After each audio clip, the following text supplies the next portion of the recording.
বিশ্বকাপের বাঁশি এখনো বাজেনি, তবে রাঙামাটির কাপ্তাই হ্রদের দুই সেতু ঘিরে শুরু হয়ে গেছে ব্রাজিল আর্জেন্টিনার চিরন্তন লড়াই। এক সেতু জুড়ে হলুদ সবুজের উচ্ছ্বাস, আর পাশের সেতুতে আকাশি সাদার রাজত্ব। দেখলে মনে হয় এ যেন পাহাড়ের বুকে ছোট্ট এক লাতিন আমেরিকা। রাঙামাটি সদরের আসামবস্তি এলাকায় পাশাপাশি দাঁড়িয়ে আছে দুটি সেতু। দূরত্ব 100 মিটারের কম, কিন্তু আবেগের হিসেবে দুই মেরু। বর্তমানে একটি নাম ব্রাজিল সেতু, অন্যটি আর্জেন্টিনা সেতু। ব্রাজিলে পারেনি ইনশাআল্লাহ, এটা বিশ্বাস আমার।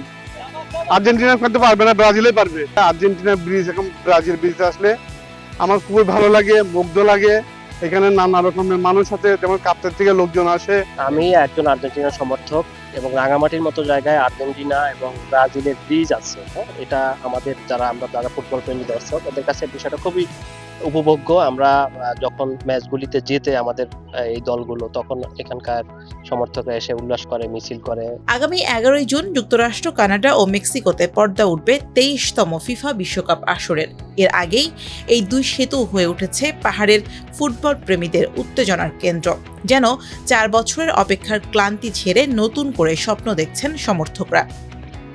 ফুটবলের মধ্যে তো সবচেয়ে বেশি হাই হচ্ছে ব্রাজিল, কারণ বিশ্বকাপ 5টা আছে। তা আমি একজন ব্রাজিল সাপোর্টার হিসাবে বন্ধু বান্ধব নিয়ে এখানে বসে আড্ডা দিয়ে অনেক হাইপ তুলি ব্রাজিল নিয়ে। ব্রাজিল আর্জেন্টিনা এরা হচ্ছে দুই চিরপ্রতিদ্বন্দ্বী। তাই সবার মধ্যেই এটা উদ্দীপনা থাকে, এটা উচ্ছ্বাস থাকে, উৎসাহ থাকে। গতবারে যে বিশ্বকাপটা হয়েছিল মানে খুবই একটাই ব্যাপার, মানে টান উত্তেজনার ভিতরে হয়ে গেল। মানে হবে কিনা এই ধরনের আর কি। আমরা তো আর্জেন্টিনা সমর্থন করি, আর ব্রাজিল তো আছেই। আমার মেয়েটা আবার ব্রাজিল সমর্থন করে। যখন খেলার মুহূর্ত চলে আসে, তখন কিন্তু ব্রাজিলিয়ান ফ্রেন্ডরা এখানে এসে ছবি তুলে, তারা পোস্ট করে যে এটা ব্রাজিল ব্রিজ এবং ওইটা আর্জেন্টিনা ব্রিজ। বিশ্বকাপ এলেই দুই ভাগে ভাগ হয়ে যায় গোটা এলাকা, হলুদ সবুজ আর আকাশি সাদা।